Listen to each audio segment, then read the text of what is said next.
Mr. Powell to the rescue, and the market's strong today after Jerome Powell's remarks yesterday after the Fed decision to keep rates unchanged. The Dow up about 1%, S&P's also, NASDAQ up over 1.5%, and it sure seems like there's a sigh of relief after the Fed meeting yesterday that Powell was less hawkish than many had thought, especially when he said that he really doesn't see a rate hike.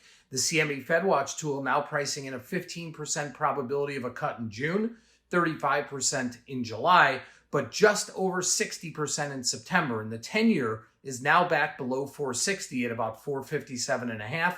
And the 2-year, which ran above 5%, is at 488. A lot can change, though, as all eyes will be on tomorrow morning's April employment report. ES option data today, heavy volume in today's expiring 50-50 puts, 5,100 calls, and especially tomorrow expiring 5,125 and 5,130 calls. ES at the money implied vol for tomorrow, 18%. That drops to 13% on Monday. Short-term options, those expiring in 5 days, have increased in volume over the last week. They now account for about 68% of all volume.